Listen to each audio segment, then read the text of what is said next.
I'm Katie Hill. I'm a math teacher in the upper school. I'm teaching AP Calc AB this year, and I'm also an Overlake grad. I graduated in 2014. Candidly, I never saw myself becoming a teacher. In undergrad, I studied economics and poli-sci and was all about going to DC and doing something political. Kind of going into my senior year, just had this moment of realization where it was education policy that I cared the most about. So started to kind of reorient my passions for public service and thought about teaching. I thought there's no better way to understand broken policy when it comes to education than being on the ground level. And the stars just aligned when I noticed that there was an opening at Overlake for the math department.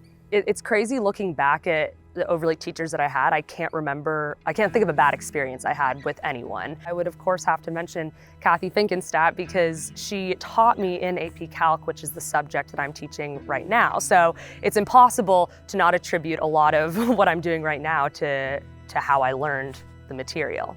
As someone who didn't necessarily major in math in college, but who really enjoyed it in high school and took some upper level courses, I wanted to be able to connect with students who maybe didn't love math initially, and be able to boil concepts down in a way that was more accessible to them. I'm also particularly excited for the Idea Lab I've heard a lot about, and I think that anything that involves like hands-on learning outside of a classroom setting sticks with you. And so being able to connect with students who are in physics and maybe woodshop and relate all of that to the rates that you're finding in calculus, be able to put that into a context where students can actually work with raw materials and forge those understandings is going to be really cool.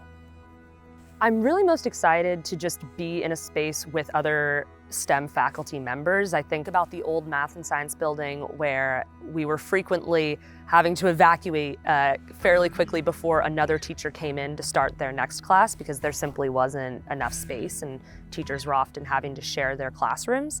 And to alleviate that chaos with a bigger building and also have classrooms that are really dedicated to a teacher's discipline, I think is just going to really improve the quality of instruction and learning.